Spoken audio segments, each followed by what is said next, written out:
They were the unlikeliest of Olympic luminaries, a team of rural South Korean carolers whose deft touch and unflappable nerve won them the affections of their country and a spot in the women's gold medal game Sunday.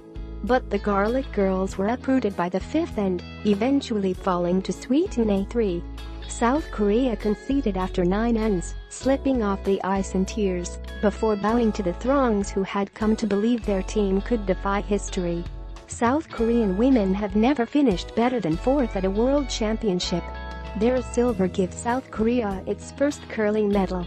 As the game finished, the Mission Impossible musical theme began to play in the Gangneung Curling Center. Skip Kim Eun-young's precision under fire had crumbled. Her 72% shot success was the worst of any player in the final, while Sweden's skip Anna Hasselberg threw a 94% game. Japan took bronze. Kim joked afterward that Yoon means silver, and perhaps it was time to change her name to Kim Jung-yoon, Jung meaning gold. "We really wanted to win the gold medal," she said.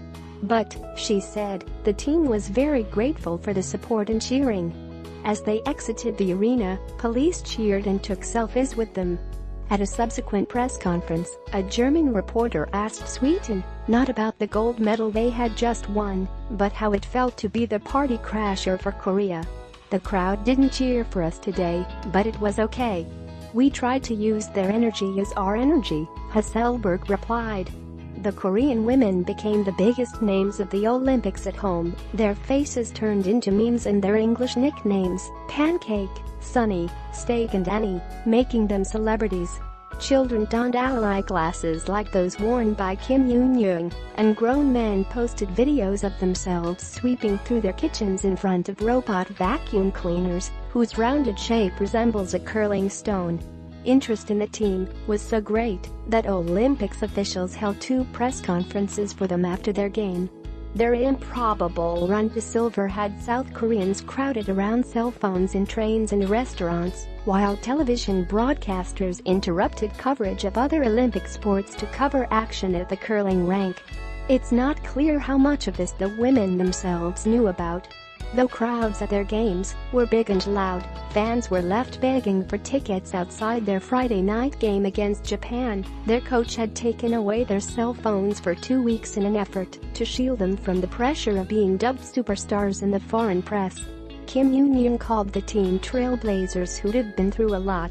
They formed their team in high school and became the first cohort to enter a new curling center in Useong, the sparsely populated rural area where they grew up, a place famous for its garlic. They were trained in the sport by a local curling enthusiast, who also taught the women Buddhist meditation to deal with game pressure, perhaps one of the reasons behind their unbending performance as hometown underdogs.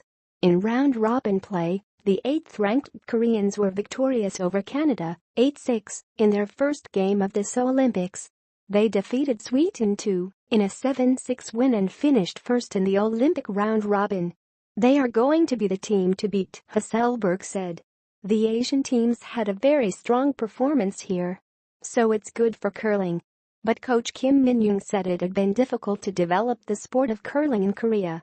Only months before the Olympics, the South Korea Curling Federation was subjected to a government audit over governance issues and its support for the national team.